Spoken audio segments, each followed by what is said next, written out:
Hello বন্ধুরা, welcome back to my channel. তোমাদের সাথে চলে এসেছি আরও একটি নতুন ভিডিও। তো আজ বানাবো আমরা চিংড়ি মাছ। তো তার জন্য সব কিছু আমরা এখানে রেডি করে নিচ্ছি। আজ রান্নাটা আমরা সবাই মিলে করব। তো দেখতেই পাচ্ছ এখানে কড়াইটা গরম হয়ে গেছে, তারপর আমি তেলটা দিয়ে দিলাম। এরপরে চিংড়ি মাছগুলোকে ভেজে নিচ্ছি। তো ভিডিওটা ভালো লাগলে লাইক, কমেন্ট, শেয়ার, সাবস্ক্রাইব করে দেবে আমার চ্যানেলটিকে। যারা এখনও পর্যন্ত সাবস্ক্রাইব করোনি তারা জলদি সাবস্ক্রাইব করে নাও আমার চ্যানেলটিকে এরকম ধরনের ভিডিও পাওয়ার জন্য।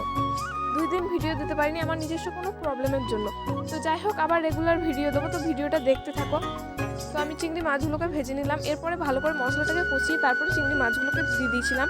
ভিডিওটা শেষ পর্যন্ত দেখো আর তাড়াতাড়ি কমেন্ট করো পরবর্তী ভিডিও কি বানাবো, কি রেসিপি দেখতে চাও। তাড়াতাড়ি কমেন্ট করো, তোমরা যেই কমেন্ট করবে আমরা সেই ধরনের বানানোর চেষ্টা করব। তো দেখতেই পাচ্ছ এখানে আমাদের মাছটা কমপ্লিট হয়ে গেছে। এরপরে আমরা তুলে তারপরে খাবো, খেয়ে বলবো তোমাদেরকে কেমন হয়েছিল। তো সত্যি চিংড়িটা দারুণ টেস্ট হয়েছিল, তোমরা বাড়িতে এইভাবে ট্রাই করতে পারো। থ্যাংক ইউ বন্ধুরা ভিডিওটা শেষ পর্যন্ত দেখার জন্য। টাটা।